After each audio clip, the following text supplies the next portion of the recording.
Le grand direct de l'actu, Jean-Marc Morandini. Les retraités français sont-ils parmi les mieux lotis? Le magazine Capital a mené l'enquête et a comparé le sort des retraités français aux retraités des autres pays européens. C'est un numéro spécial du magazine Capital intitulé tout simplement « Est-on à plaindre ?» Un comparatif complet avec nos voisins sur les congés, la santé, les droits du travail ou la retraite. Et c'est sur la retraite que nous allons nous arrêter ce matin. Bruno Duclarieux, bonjour. Bonjour Jean-Marc. Merci d'être en direct avec nous sur Europe 1. Vous êtes journaliste au magazine Capital et c'est vous qui avez réalisé cette enquête. Alors, je pense que vous allez mettre en colère beaucoup de retraités qui nous écoutent parce que les retraités se plaignent souvent de leur quotidien. Et vous avez en résumé l'impression chiffrée que les retraités français sont mieux lotis.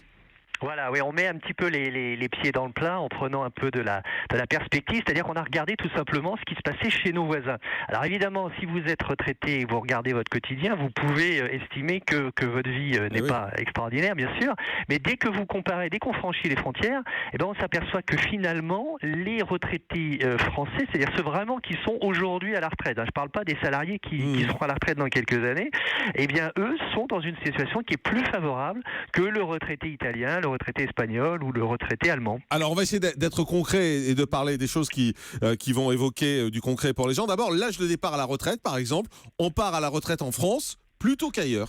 Voilà, on part à la retraite en France plus tôt. Vous savez que le recul a été programmé, hein, on va vers 62 ans, mais pour l'instant on est plutôt autour d'un peu plus de 61 ans, alors qu'au Danemark par exemple c'est déjà 65 ans, en Espagne aussi, et en Italie c'est même carrément 66 ans.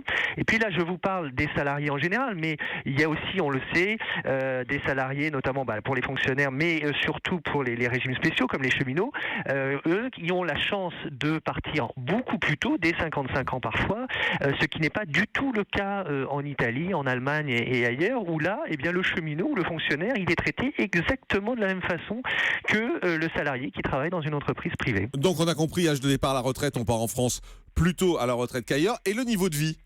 Eh bien, le niveau de vie aussi, c'est assez étonnant. Quand vous prenez la totalité du revenu total, donc c'est-à-dire la retraite, mais aussi le capital des ménages, eh bien, on s'aperçoit que les Français ont un niveau de vie, les Français retraités ont un niveau de vie équivalent à celui de l'ensemble de la population. Là encore, c'est pas du tout le cas ailleurs. En Allemagne, vous êtes à 87% seulement, et au Danemark, vous êtes même à 77%. Ouais.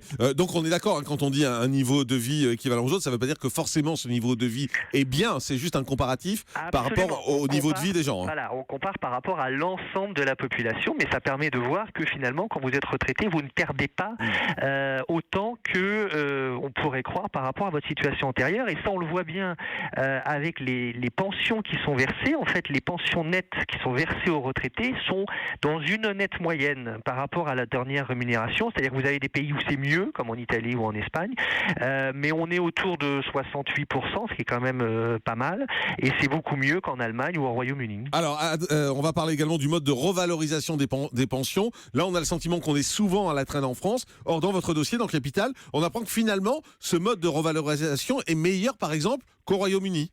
Alors non, Jean-Marc, le mode de revalorisation, justement, il est plus avantageux au Royaume-Uni et au Danemark, parce que nous, en France, c'est l'inflation. Il est meilleur au Royaume-Uni, tout à fait, voilà. Vous avez raison. Donc là, l'inflation, c'est vrai, il faut reconnaître, les retraités râlent, et ils ont raison.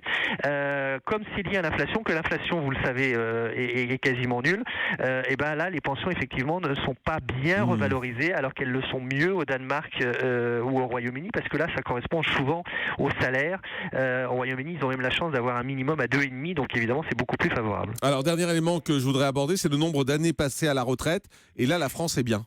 Et là, la France est très bien. On a la chance, d'abord parce qu'on part plus tôt, et puis ensuite parce qu'on a une bonne espérance de vie, et donc on profite largement plus longtemps de notre retraite que nos amis espagnols, danois ou allemands, puisqu'on est entre 23 et 27 ans, selon que vous êtes un homme ou une femme. Alors on le comprend, hein, dans votre enquête, vous dites que les seniors sont parmi les mieux lotis en France, mais pourquoi ce sentiment permanent et qu'on entend dans la société, comme quoi quand on est à la retraite, c'est compliqué, c'est difficile? Parce qu'avec les chiffres, vous nous prouvez le contraire?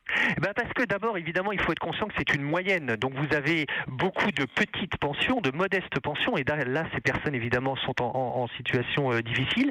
Et puis aussi, le second cas, c'est que, on le voit bien dans toutes les discussions des partenaires sociaux, les nouveaux modes de calcul vont être beaucoup plus compliqués. On l'a vu avec un récent accord là, sur les régimes complémentaires qu'on appelle AGIC et ARCO pour tous les salariés. Ça va se réduire et ça commence déjà. Et donc, évidemment, les gens ont ce sentiment qui est réel et qui va malheureusement s'accroître. Ça ne va pas durer, que nos pensions vont décroître et que les gens qui seront à la retraite dans quelques années seront beaucoup moins favorisés que nos prédécesseurs. Donc ça sera pire demain. Voilà, ça sera pire demain pour vous et pour moi. Voilà, super. Merci Bruno Duclérieux d'avoir été avec nous, journaliste au magazine Capital, le magazine Capital du mois de mai, qui vous propose donc cette grande enquête. Est-on à plaindre? Un comparatif complet avec nos voisins européens, à la fois sur les congés, la santé, le droit du travail et la retraite.